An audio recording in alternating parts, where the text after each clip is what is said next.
Hello, hello. Welcome back to our channel. My name is Steph. Thank you so much for tuning in, and we really do appreciate it. And to our subscribers, thank you so much. You put a smile on my grandbaby's face like you would not believe. He is just over the moon. Really, he really is. So thank you. We talk about a little bit of everything on this channel. One of the things, though, that I do involve him in is his emotional vocabulary. You know, he started saying a few months ago, "I'm bored." Or I would say, "You're acting a little bit snippy. What's going on? What's wrong?" I don't know. I don't know. I'm bored. And I thought, okay, he's bored. He doesn't know, but he's acting a little bit snippy. Maybe he really doesn't know. So maybe it's time to broaden his emotional vocabulary and what he's feeling. Give him the words and tools so that he understands what he is feeling.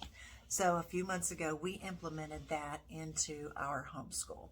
Since that time, we have expanded on that. And so I wanted to share what we have kind of expanded on and give you guys an idea of what we do with our morning start or our afternoon start, kind of just whenever we start school.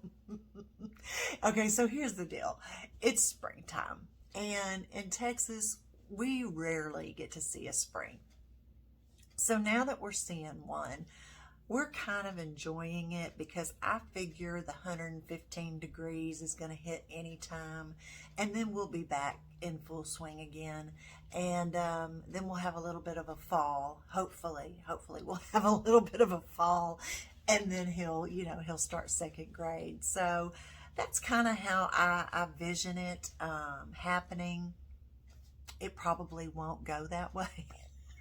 But just in case it happens to go half of what I'm envisioning, that'd be great. But anyway, under here, there are magnets on the back of this. This is actually a pretty cool little calendar. But anyway, it's got magnets on the back, and the feelings down here. He does have a face that he can write on if he doesn't see anything already, that kind of shows what he's feeling for the day. But what we do is how he feels, and he can put as many as he is feeling. And so this particular day, he felt happy and sad.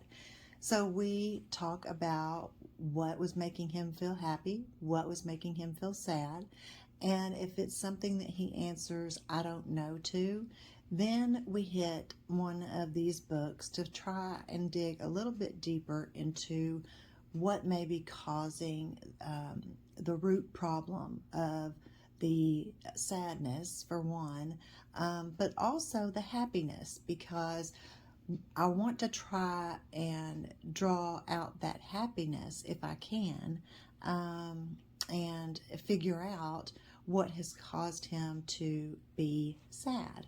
So then we go over to the books that we have that show us our feelings and emotions. And the first one that we had was Me and My Feelings. And this has been very nice because it has given definitions to feelings that he was beginning to have, and he didn't necessarily have words to put to those emotions. So like here, grief, guilt, disappointment, and then it gives the definition of that particular emotion, and then it gives more, and it talks through the book about loving yourself, remembering, that it's perfectly fine. Started out with Me and My Feelings, and we also started with How Do You Feel? And this is a scholastic book. This I like because it's like the emotions poster that we have on the wall, but it shows the different emotions here. So if your child is just now, or your grandchild, niece, nephew, your student is just now starting to experience different emotions and they need to broaden their vocabulary, this is a nice book, or something like this, just something kind of simple. This shows a playground.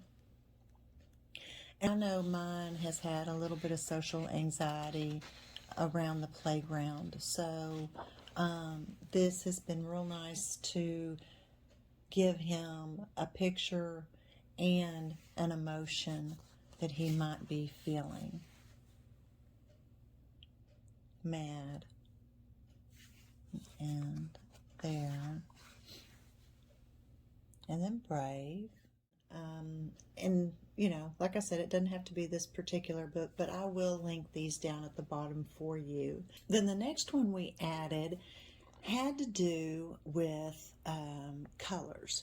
And the reason that I chose this one was because sometimes, in my experience, sometimes kids can put colors to their feelings. It's kind of easier for them to put colors to their feelings.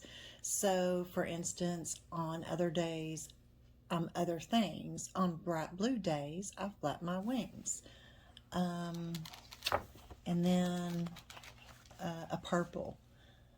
Purple days, I'm sad, I groan, I drag my tail, I walk alone.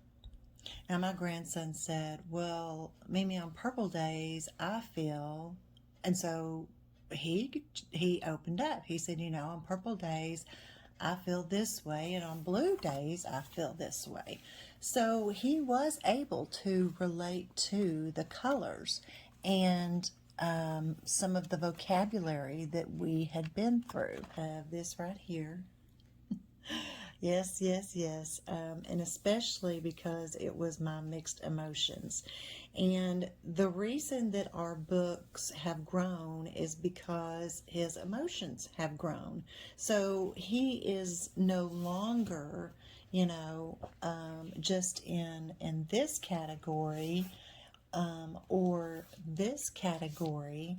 He is now more in depth in this category and this category. So this one we just started about a month ago, but this goes into the 4 really big emotions: anger, sadness, fear. But then what I like about this one is it kind of gives where they feel the sadness, the fear, the jealousy.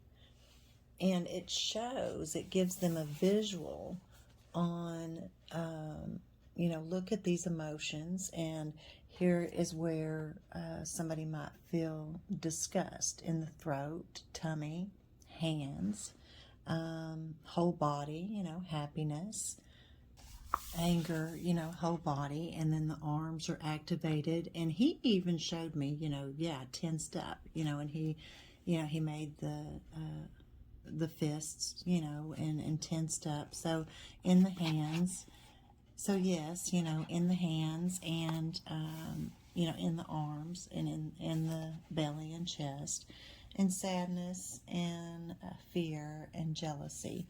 And I have also asked him, if he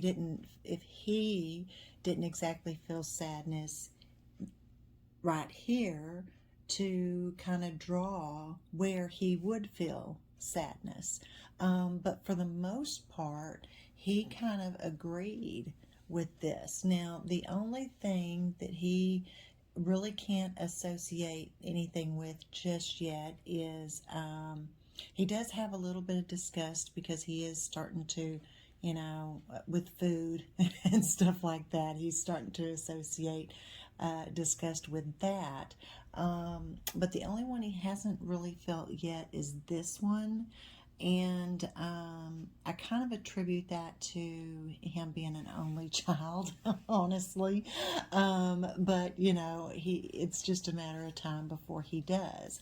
And when he does have this feeling, he will have the words to put to this feeling. A couple of techniques.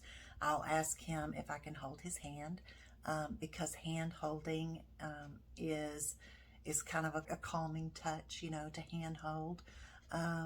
It is, especially if the other person is calm. So a breathing technique where we breathe in through the nose, out through the mouth,